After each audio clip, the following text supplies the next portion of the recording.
card right now. Will that be for the Finance Committee or the regular meeting, 7:30? Oh, okay, all right. There is time for you to speak at this meeting. Okay, all right. Well, seeing that no one else has any comments at this time, did we get any comments online? Excellent. All right, so item 3 on the agenda are the meeting minutes from the May 20th, 2024 Finance Committee. Does anyone have any questions, changes, concerns? Excellent, good. So we are in agreement the minutes accurately reflect the May 20th Finance meeting. Let's see here. Item number 4 is the working cash interest transfer resolution, which is item 6A8 of tonight's regular board meeting agenda.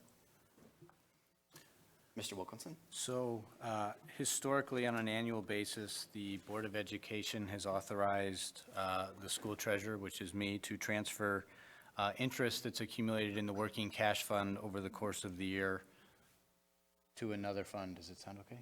Yeah. Okay. The FY24 budget that was approved last September did provide for a transfer of just over $33,000 from the working cash fund to the educational fund. That's a transfer of the interest only. And the amount that will end up being transferred is estimated at approximately $37,900 at this point, but we will obviously wait till all the investments mature in June, come up with a final calculation, and transfer all of the interest earned from the working cash fund over to the educational fund. And so the administration recommends approval of the resolution to transfer the earned interest income from the working cash fund to the educational fund, which is included in the board packet for approval.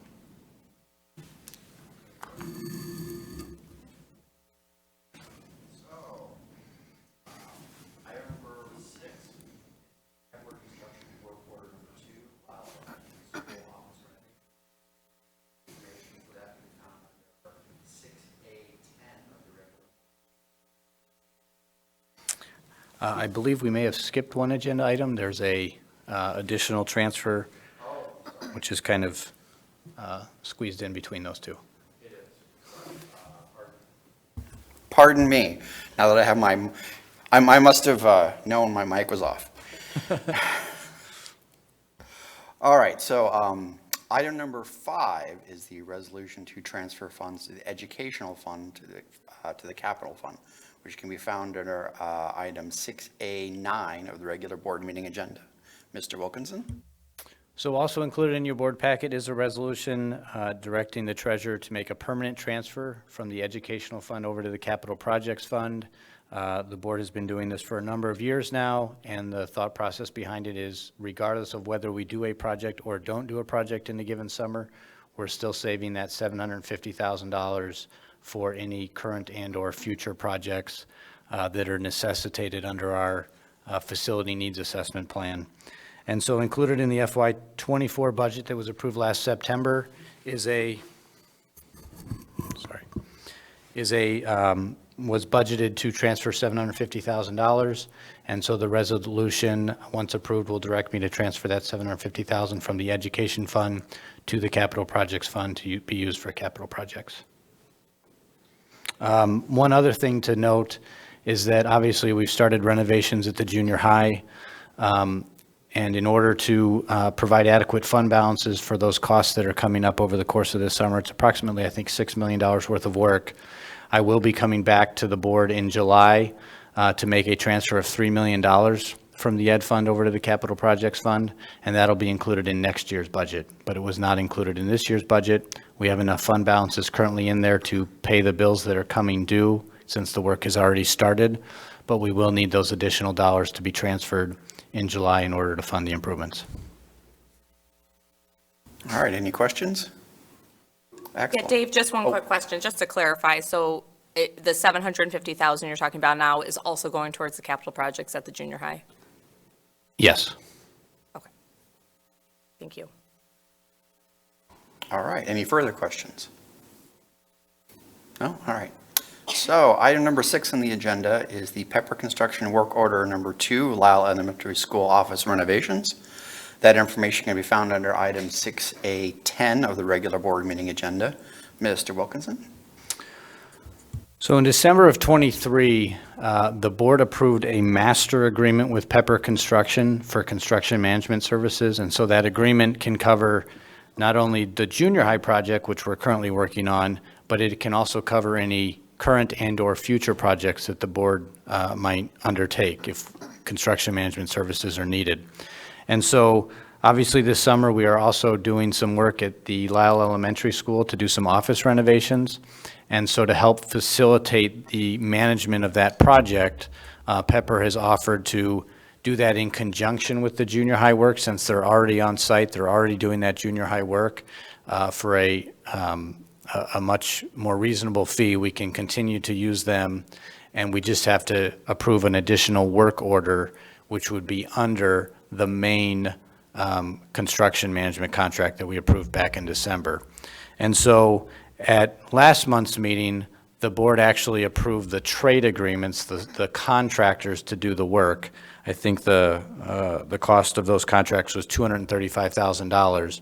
And so what this work order does is it takes those contracts, assigns them to Pepper, and then adds on to that Pepper's staffing costs to manage the project, which I noted in the write-up is about $5,600.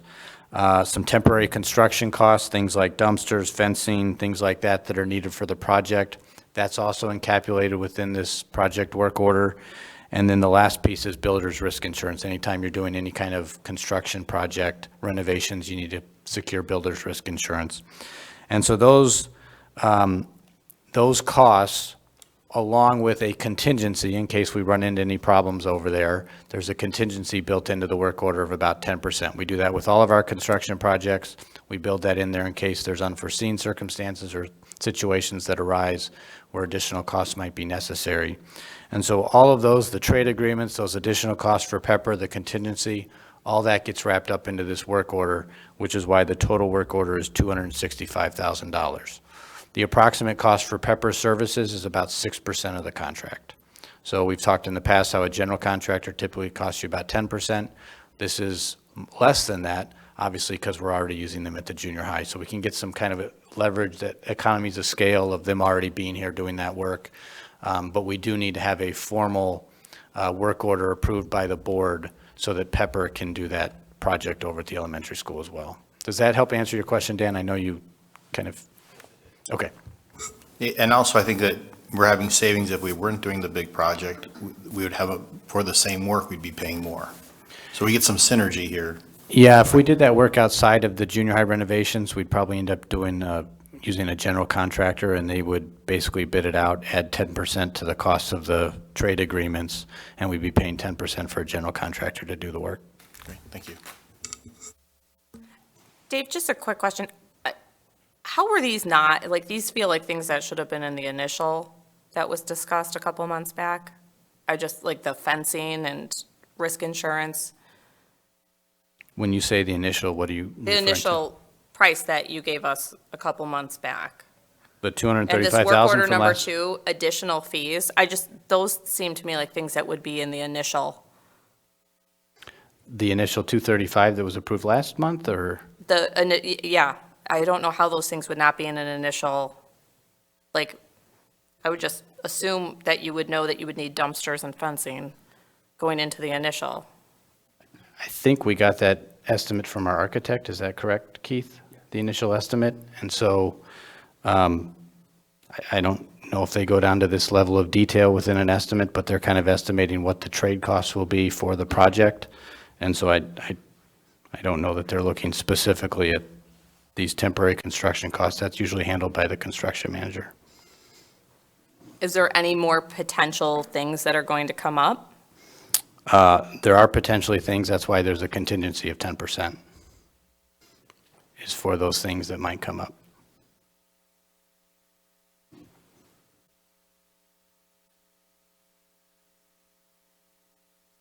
Are there any further questions or comments on this? All right. Okay, so the next item is item 7, fiscal year 2025 tentative budget. Dave will discuss the budget presentation, and it is included in as item 6A11 of the regular board meeting agenda.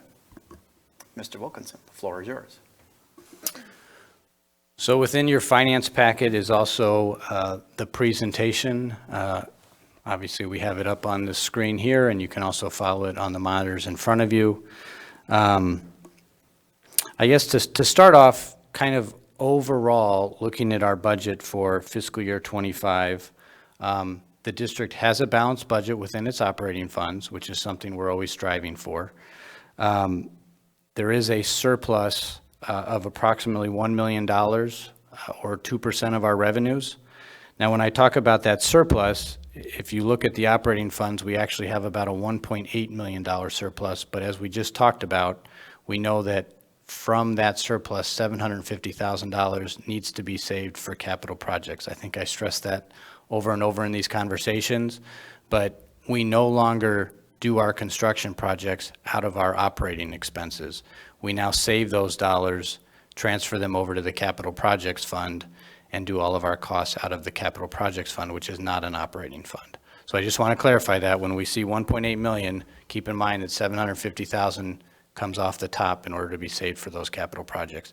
And that 750,000 is about 2% of our revenues.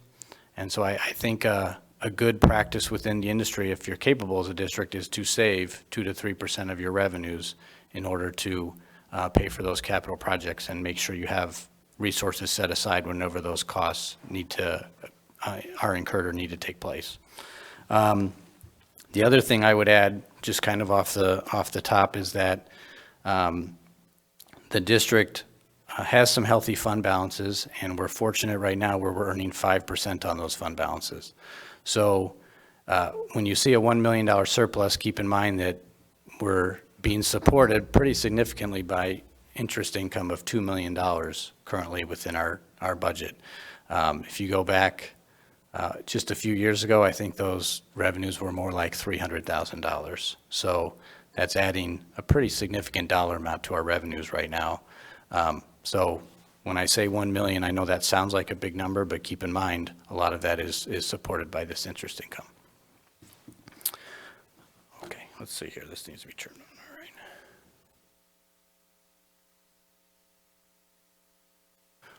So a quick overview of the 4 things we're going to discuss tonight. We'll be looking really quickly at the legal requirements for the budget adoption, which may be useful information for some of the members that are recent additions to the Finance Committee. So that information will be included. We'll talk about some of the highlights. I know I mentioned kind of the big picture, but we'll get into just a little bit more detail with the highlights, and then we'll dig into some of the revenues and expenditures, and ultimately look at a summary of the budget at the end of the presentation. In terms of the fun and exciting stuff, the legal requirements for budget adoption, school districts have to adopt their budget by the end of the first quarter of the fiscal year, which we're a June 30th fiscal year, and so the end of our first quarter is September 30th. The tentative budget is slated for approval at this evening's board meeting. Once the board approves that tentative budget, it will be on display for at least 30 days. In our case, it's much longer than that because the board won't approve the final budget until September. Some other procedural requirements is that a date and time for the public hearing must be scheduled, which is included in the resolution this evening, as well as a notice of when that public hearing will take place needs to be published in a newspaper of general circulation. That will be published in the Daily Herald tomorrow morning. And then lastly, a public hearing must be conducted, and that is currently scheduled for the September 23rd board meeting.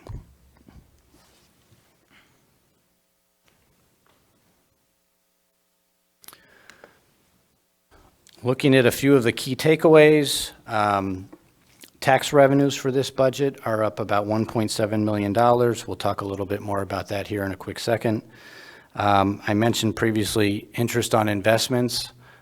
Those are approaching $2.3 million for the year, which is up another $400,000 from where we were at in last year's budget. Salary expenditures are estimated to increase by 4%, and benefit expenditures are projected to increase by 5%. Again, those are all tentative numbers at this point. Once we get into August and we start the next school year and we've finalized our staffing situation, we will get final numbers in terms of our actual staffing at that point, what benefits employees are actually taking, and we'll finalize all of those numbers for the final budget in September. As I mentioned previously, we have a balanced budget across the operating funds, and then overall fund balances are expected to decrease by $3.5 million, and again, that's to use some of our existing fund balances, primarily in the capital projects fund, in order to fund our junior high renovations.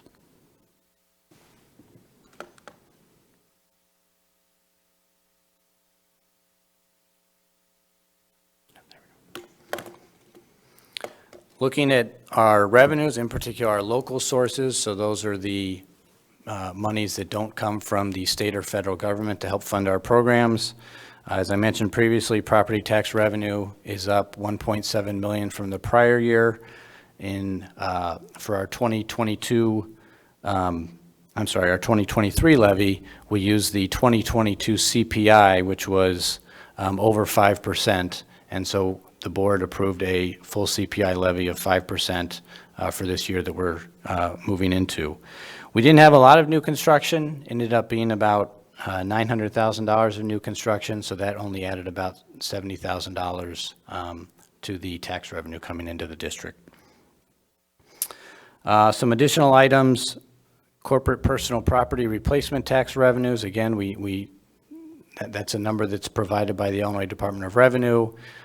It's kind of a mystery, a black box of how they calculate that, but we were seeing some really healthy CPPRT revenues coming out of COVID, but we've started to see those drop more towards regular levels. And so I think last year we saw a decrease of about 25%. And in terms of our budget for next year, I'm anticipating another 10 to 20% decrease in those revenues as well. One new source of revenue that we're looking at is the SACID lease that we're hoping to have for the board approval next month.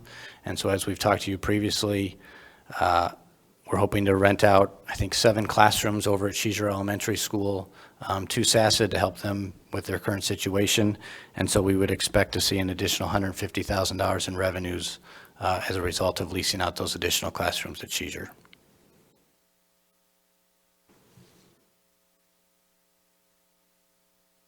In terms of our revenues from the state and federal governments, federal sources, primarily Title I and IDEA, those are coming down a little bit in our next year's budget.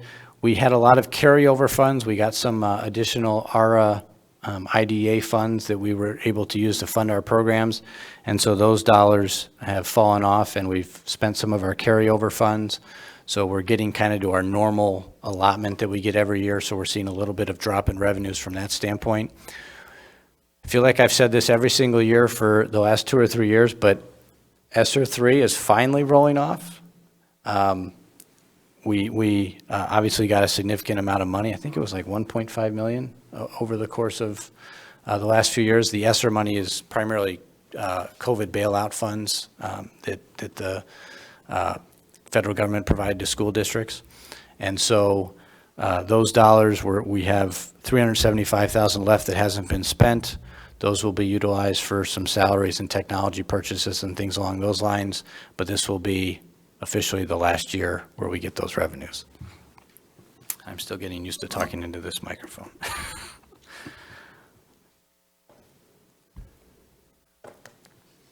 On the expenditure side of things, for the tentative budget, we've currently estimated staff raises at 5%.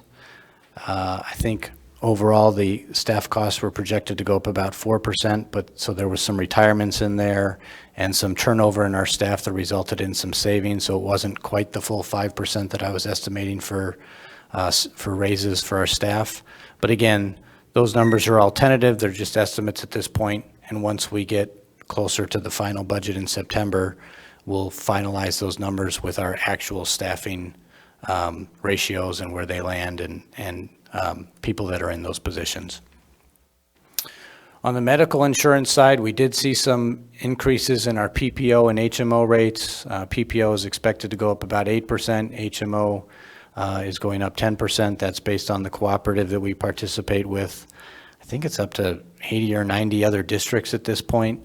And so we do get some economies of scale by joining with those other districts.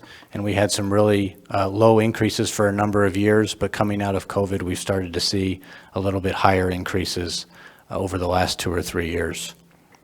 Again, the final budget will incorporate, our final benefit and ratios based on what employees actually take, and same with the staffing. One thing, kind of an interesting piece, or just something to point out, the split between our PPO and HMO in terms of our participants from this year we just finished, 70% of our employees end up taking the PPO, and about 30% take the HMO. So I guess the good news there is that the PPO increases are a little bit lower this year, and that's where the majority of our employees, that's the type of plan that they take.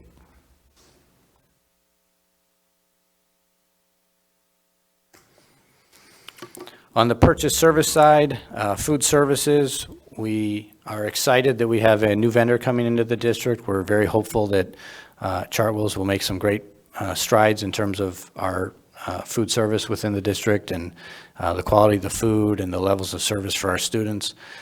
We did go through the RFP process, a very detailed process. I outlined that, I think, at the last meeting.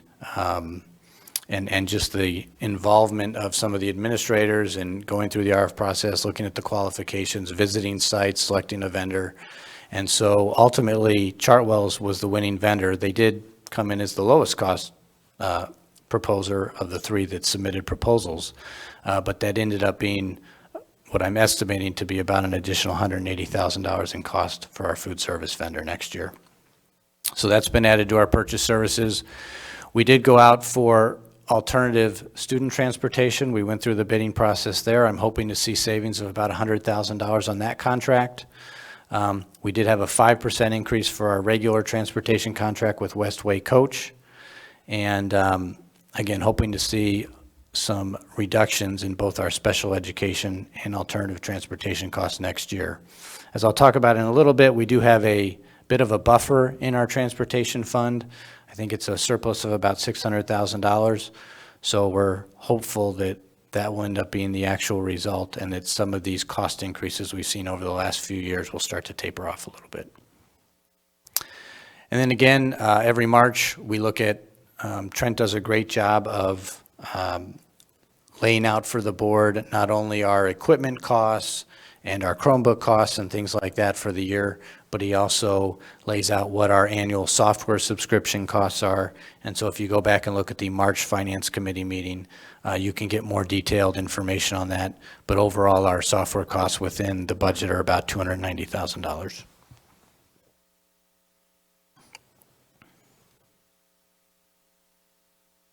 Any questions so far?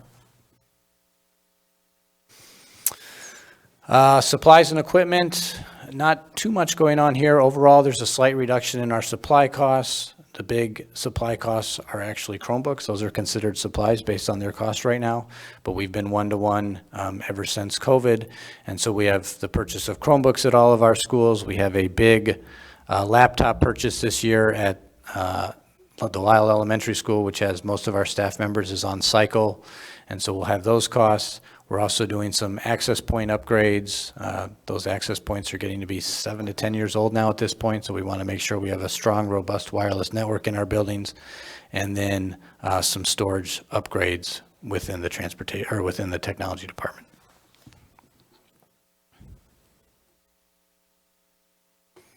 Capital outlay, we've covered most of these over the last few meetings. The summer we're currently in right now, that's going to be about $5 million of additional costs as we close out the current phase of junior high renovations. And then we're going to start to plan and budget for the next round, which will include some of those costs taking place most likely in June of '25 is the second phase of construction starts to take place next summer. And then, as we just talked about, we also have the Lisle Elementary School office renovations that are taking place this summer.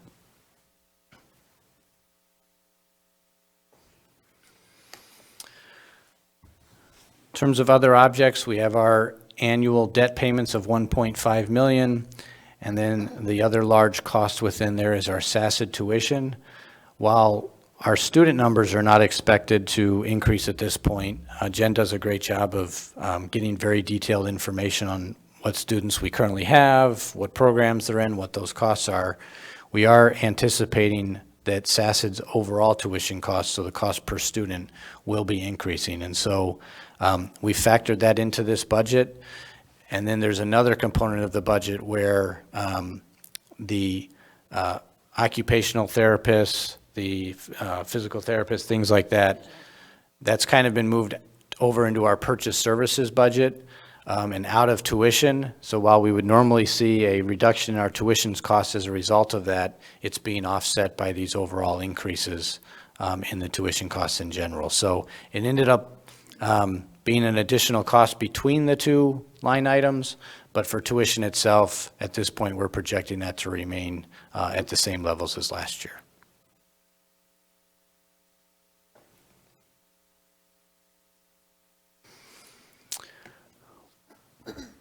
Won't go into too much detail on this slide. We look at it every year. The key focus here, I guess in particular for you, Paula, is that the primary source of the revenues for this school district is from property taxes. And so this pie chart is a good representation of what that looks like, where we're funded, 81% from property taxes, which is basically local revenues from the members of the community that live within Lisle.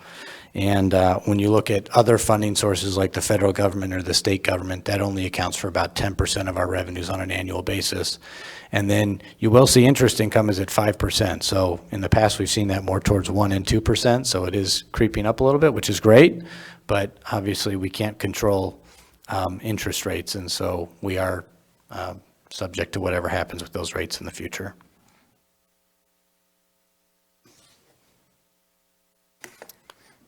On the expenditure side, again, this is all funds, not just our operating funds, but the biggest costs for the district are obviously the people that are educating our students, servicing our students. Salaries and benefits is about 60% this year. Typically, it's closer to 70%, but we do have our large capital outlay costs through the junior high renovation, so that's why it's lower at this point, down to 60% for the year we're going into. And you will see capital projects makes up about 12% because of the large cost for the junior high renovations. And then we've talked about tuition within the other objects. And then obviously our purchase services costs, a significant piece of that is the transportation to get the students to and from the schools every day.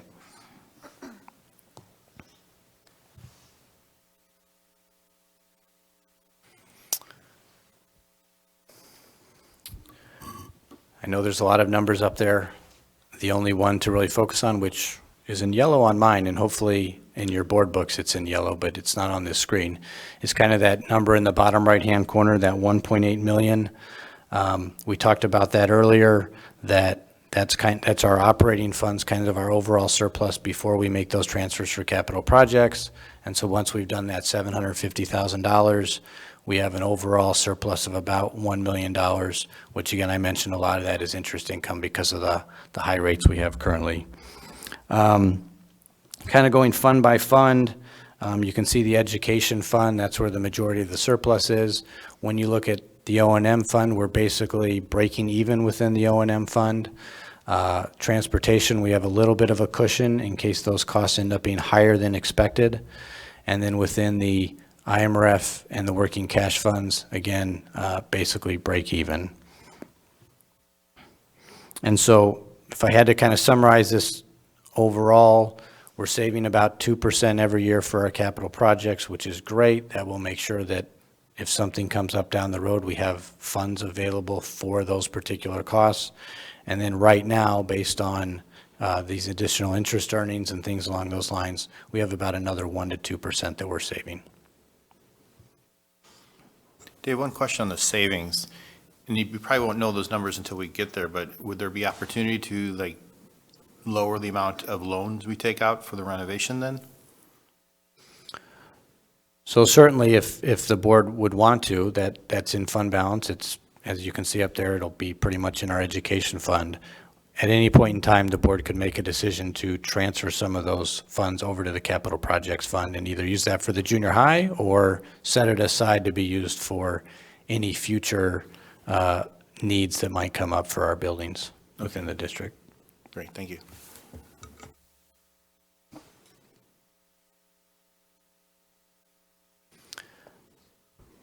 This chart just looks at our non-operating funds. Obviously, there's a negative number up there this year. It's mostly from the capital projects and the $5 million that we'll need to complete the renovations that are happening this summer, along with the elementary school office renovations. One thing I would note is that you'll see there under state sources in the capital projects fund, there's $50,000. I was making the assumption that we would get that facility maintenance grant that we get every year from the state. They've been doing that for a number of years. I think we've gotten it 3 or 4 years in a row. And so I went under the assumption that they would do another round of that. And obviously, if they do, we will certainly apply for it and use it towards the junior high renovation project.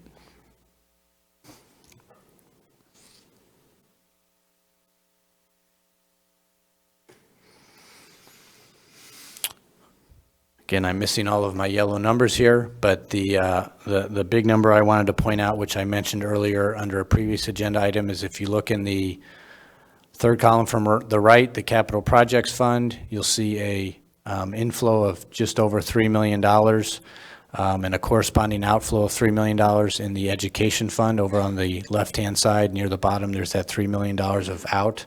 That's moving money from our education fund over to the capital projects fund to pay for the junior high renovations and set those dollars aside. The other piece is, you'll notice it's not exactly $3 million going into the capital projects fund. There's actually another $115,000 there. If you recall, we sold Tate Woods just, I guess, 1.5 years, 2 years ago at this point.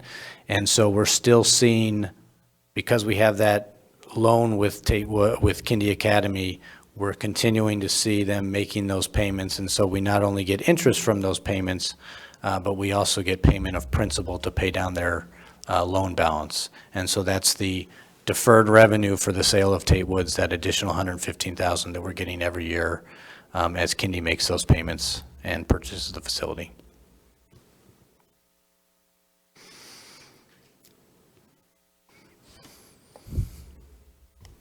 So to summarize and not take too much of our meeting's time, we have a balanced budget within the operating funds. At the end of this budget year, we are projected to have fund balances that align with our board policy. I miss not having Eunice here. She that was one of her big accomplishments, is getting that fund balance policy in place. And then we've transferred $750,000 for the facility needs. We're projected to maintain our financial recognition score with the Illinois State Board of Education. And the administration recommends approval of the tentative budget. And if there are any other comments or questions, we can certainly discuss those and/or include those in the final budget in September. Yeah, I have one. Just with this outlook for the next fiscal year, for the following fiscal year, would we need to do another tax levy to keep up with where your predictions are on this budget? Like, what's your projection for future years? So if you recall our projection from April, that assumed levying the full amount that we were able to based on CPI. And so all of the projections that we've done don't contemplate any kind of abatement. And I think if you recall looking at the projection, we were having a balanced budget for the first few years of our projection period, and then once we got further down the road, it started to go deficit a little bit. And so by not levying the full amount, I would be concerned about the deficit in future years. And that would be for FY '26, is what I'm asking. I'd have to go back and look at the projection. I don't remember exactly when that took place, but. Okay.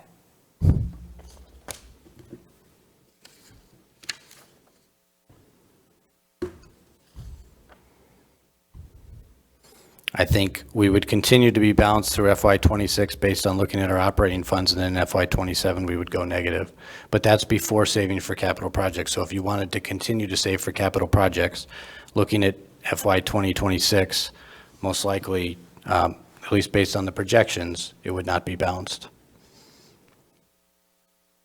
But if we weren't saving for the projects, it could be. It could be, yes, but I guess my fear then is what happens when you need money to replace a roof or fix the windows.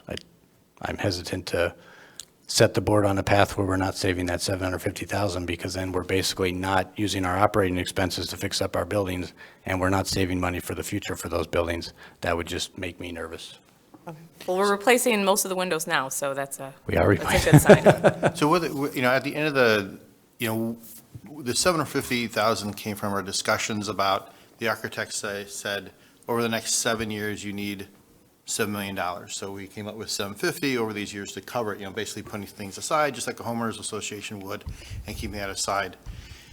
Has there been a consideration that once we have the junior high renovation done and that money, already, spent and such, to reassess the capital needs of the district to say, what do we need for the next 7 years? Because I think we might maybe need to recalculate that 750 per year, because elementary is still a young building, junior high just got renovated, high school we've been keeping up with it. So I'd be curious if we could reset that 750 at some point after the junior high renovation. So we could certainly reevaluate that. I think kind of there's the side of what our facility needs are, updating that analysis, which I think should be done. I think that's a very good suggestion. We are scheduled in 2025 to do our 10-year life safety assessment. And so 10 years ago, that's when we also did a capital improvements, more detailed analysis.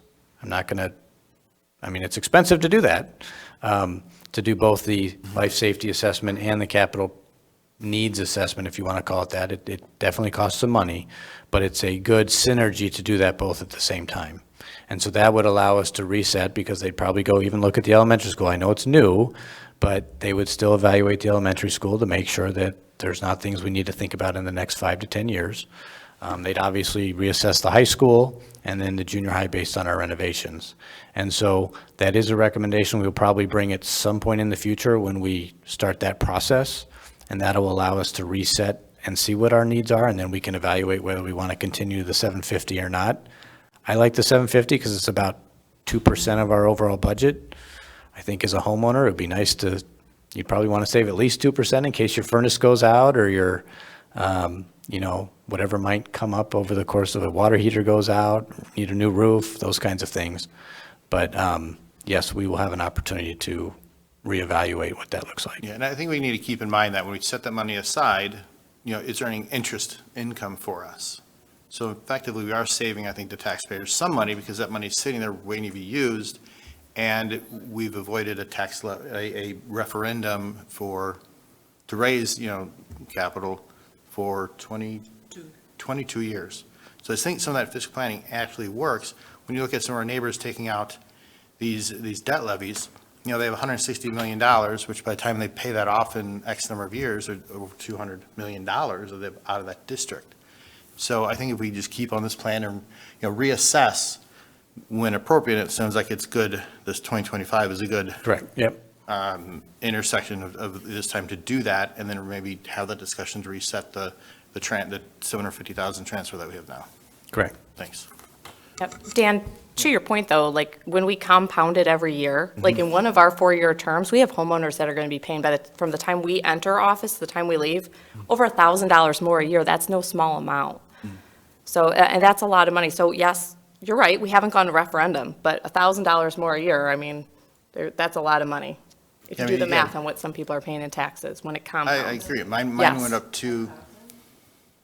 Yeah, depending on what your property taxes are, over 4 years, compounding every year.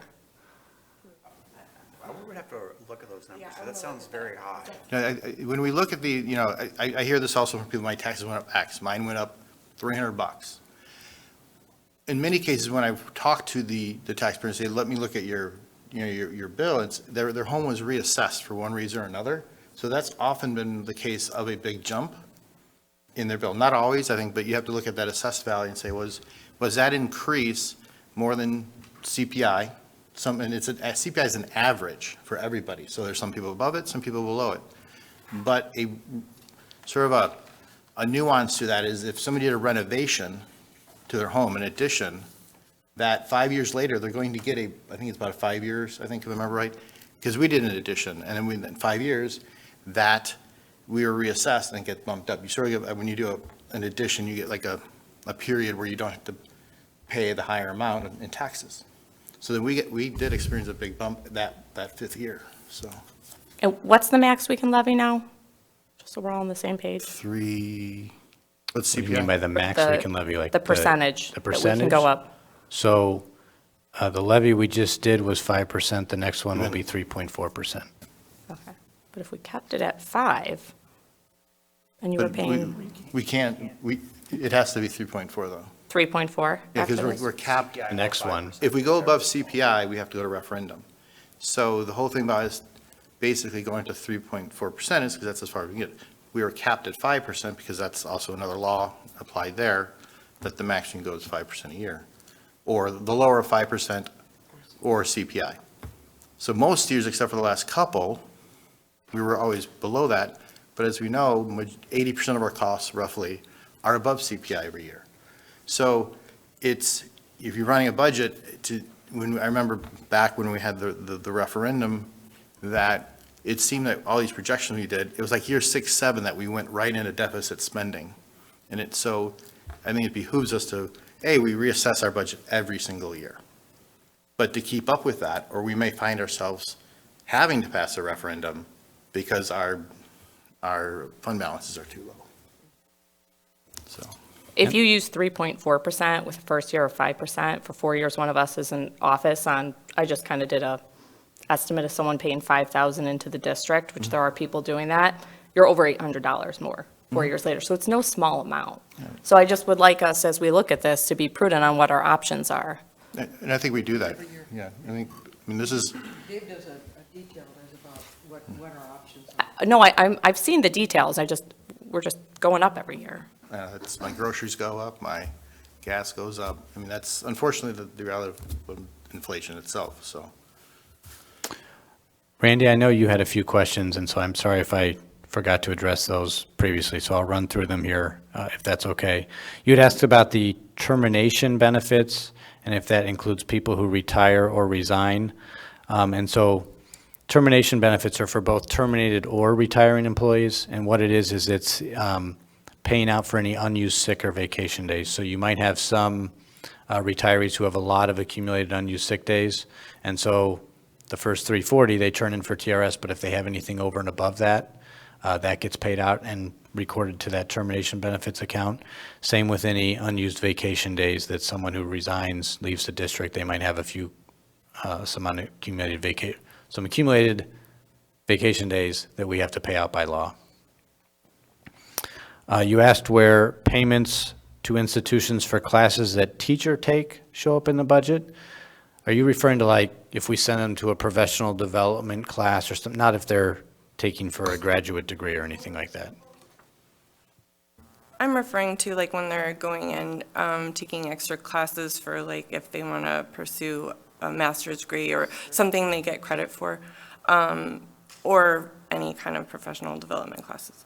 So if they're taking professional development that would be approved by a principal or by Linda, and so they're just going to a seminar or going to a, I guess, a one-day class or something like that, that all goes through function 2210, which is our improvement of instruction function. If they're actually taking courses on their own, they pay for that themselves. So if they're taking it through a college, trying to get a master's degree or additional education credits, they pay for that on their own. When the district ultimately pays for it is when they would advance lanes on the salary schedule. And so they might be making $75,000. They pass some courses, take some additional courses, get some additional hours. They move a lane on the salary schedule. So where they were making 75, now they're making 80. So that's where that cost would show up for the district. And then you asked about contributions and donations from private sources. Typically, this is very small, but if people make a donation maybe they want to pay off some of our negative lunch balances, or they donate something to the school district. For whatever reason, it would go through there. The reason that you see it being larger, this year it's over 30,000, last year was actually $75,000, is there's the DuPage Community Foundation Music Grant that went through the board that was approved. And so we got $70,000 last year to buy music instruments. The second year of that, it was a 2-year grant. I think it was 2 years, maybe even 3. But the second year, we're expecting about $30,000 for that grant. And then, Dan, you had asked about how the budget compares to, the tentative budget compares to our projections. And so I looked back at our projection from April. We were looking at about $1.4 million surplus in our operating funds. The tentative budget has 1.8, so there's a little bit of a difference. I think you mentioned, well, it looks like there's deficits on our projection. And that deficit was only once you factored in transferring that $3 million from our education fund over to the capital projects fund. So it wasn't actually a deficit in our revenues and expenses.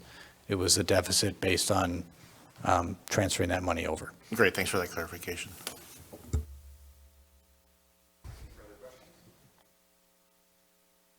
All right, so item 8 is a discussion of the options for the annual statement of affairs publication. The discussion sheet is in the regular finance packet, and the proposed resolution can be found under item 4 of the regular board meeting agenda, along with the waiver action sheet under item 6A12 of the regular board meeting. Mr. Wilkinson. So at the May Finance meeting, the administration presented the opportunity to submit a waiver from the requirement that we publish the annual statement of affairs in a newspaper of local publication, general circulation. One of those words is what they use. And so we asked for authorization to proceed with that so that we could submit that to the General Assembly and hopefully get that approved. That would allow the school district to save about $2,000 every year. And so over a 5-year waiver, we'd recognize savings of about $10,000. I did ask Mary Beth, who works on the annual statement of affairs, and it's currently published in the Suburban Life newspaper. I think at one point, a number of years back, we asked to publish it in the Daily Herald, and it was going to be, I think, like twice as much, so it was going to be a lot more expensive. And so we've continued to publish it in the Suburban Life newspaper.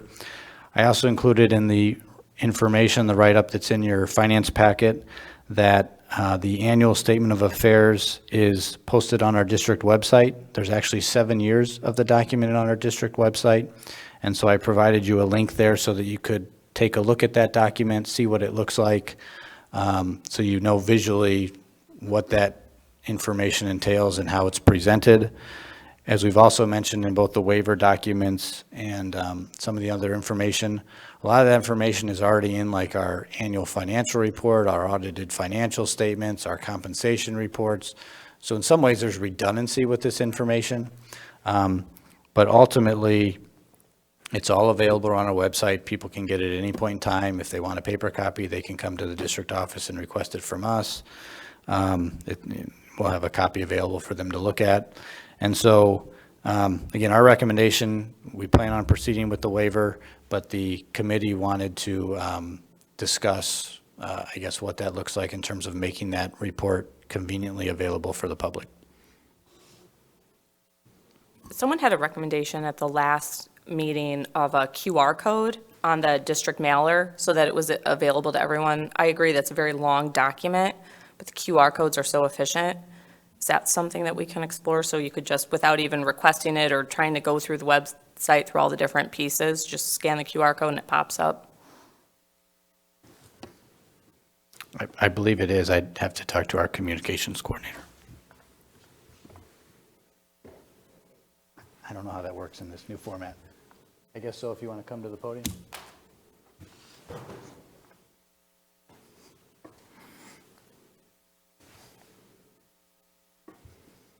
So, yeah, it's possible to do the QR code. One of the concerns from a communication standpoint is it's a standalone document.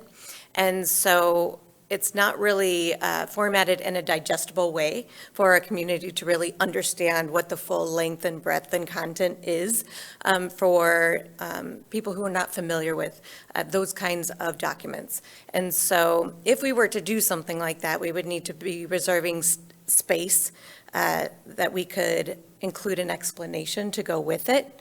And I guess one of the things I would be interested in hearing more from the board on is that particular document the one that we want to spend that space on, because it is limited space when we look at the information that we're sharing? Or is there a different piece of the finance puzzle that would give that narrative so that people can really understand where we are in our financial picture? Does it come in the, on our website, the Find It Fast? And is there a link to it in like we've got the Finance 101 page? Would it be also good, like, putting the links in there? So if somebody goes finance, give me the, Finance 101, they get to that page, that has a lot of great information that actually supplements. Yeah, we can definitely add it to the Finance 101 page, because that's in the Find It Fast links. Yes, okay. With, I mean, what do we put in the newspaper, right? What was that? Did we put all this information in the newspaper when we put it in the newspaper? Just want whatever was going to be in the newspaper when we voted to waiver that to be easily accessible, which, yes, there's links, but I think a QR code, I don't know who had that idea. It wasn't me, but I liked it. That's just, you scan it, it's right there. There are people who are going to want to see the full piece of it, and it's supposed to be publicly available. I think the easiest way we can make it publicly available. So I think the one that was published in the newspaper was an abbreviated version. I don't think you were required to publish the entire document in the newspaper. And I think it is publicly available because we have, like I said, 7 years of it available on our website. So we're not making it available to the public. It's just, it's kind of it's not a very visually friendly document for people to read. And so we could certainly put it on Finance 101. It's just, what is that telling someone who's going to go to the webpage for Finance 101? I don't know that we want them to spend their time reading the annual statement of affairs. I think they can learn a lot more about the district in other formats, which I think is what Jenna was kind of referring to. We're not trying to hide anything. Again, 7 years are available on our district, on the website. It's just a matter of, I guess, what the board wants to present to the community and where. So we can certainly do a QR code if that's what we want to do, but that will take up space in our mailer. Not a lot of space, but, and then what does that tell someone if they click on the QR code? So. Sure. I mean, I think we should try to find the real estate, and I understand that challenge. But you mentioned some that it's because it's static, because it's a printed document. Is it something where the QR like expires over time? So if somebody has that and then they try to use it, it takes them to a bad link, or how's that? No, the service that we use, the QR code, once it's set, it's set. Okay. But And I think it would just link to our website. So I guess in 7 years, yes, it would be a bad link because our documentation requirements only require us to keep that document for 7 years. So that's why we display 7 years on our website. Well, the key is that we want it to be visible, and I would think a user going onto our website would go to Find It Fast and type in, and if that takes it to them. I do have to ask this question. In 7 years, have you had any questions on this document from the public? No, we have not. Okay. But, we are being transparent. I mean, we're putting it out, we're making it visible. It's open. It's, a lot of information, all of our information is available on the website. And I think having it there, that's where we want people to go. That's where we want people to find the information, is on our website, because that's the accurate information. I think maybe another idea Jenna mentioned is, I guess normally we published it in the newspaper, I think it was in December. I guess we could put a pop-up on the business page of the website, right? Yeah, So we we can- could, every December, I guess, for a week or something like that, we could have it, if you go to the business page, it would pop up and it would say, hey, this document is now available. So that's another option that doesn't take up space in our mailer. And as Jenna pointed out, like, what is this telling someone in our mailer? But we could put that where it pops up on our website. If you go to the business services page, and the first time you visit there for the month of December, you'll see that pop up. That's a good idea. Makes it very visible. So if you've been on our website at any time since last Monday, there's a pop-up, that's what it would look like. Okay. Yeah, currently there's a pop-up explaining that the public hearing for the annual statement of affairs waiver is taking place this evening. And I just did find it fast for annual, AFR didn't get me there, but if I typed out annual finance report, I got right straight there, so. I guess one thing that I would recommend is if we don't want to have that depth of detail on the 101, what we can do is put a little something that says, interested in more detailed reporting, click here, and then it would take you to the finance page. That's what I was thinking, actually, not that, if you're be fully discredited, that's already a large page already for Finance 101, so, thank you. Just a clarifying question on the history behind it being published in the newspaper.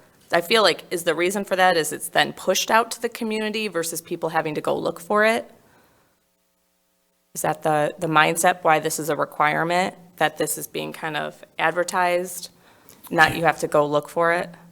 It might have also been that we didn't have such a fluent district website, and some districts don't, so that's probably behind the requirement.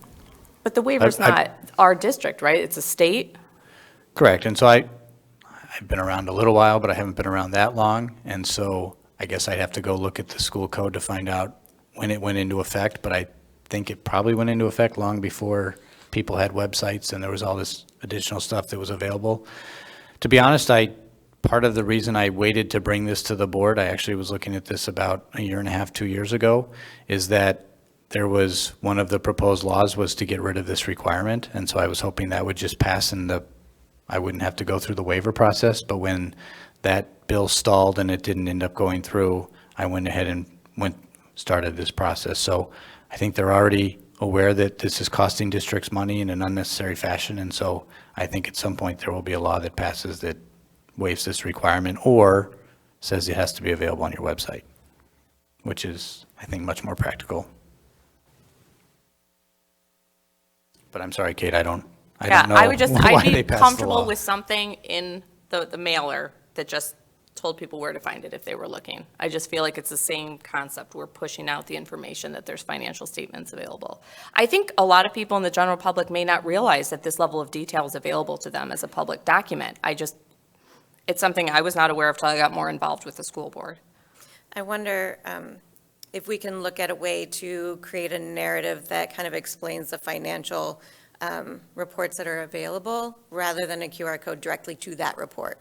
Because again, I'm concerned, like when you go to that document, it doesn't really give the context or the explanation for somebody who may not be familiar with that. So you're taking them to a document who, if you're not familiar with it, it's like, what are all these numbers? So I wouldn't want to just put that out by itself.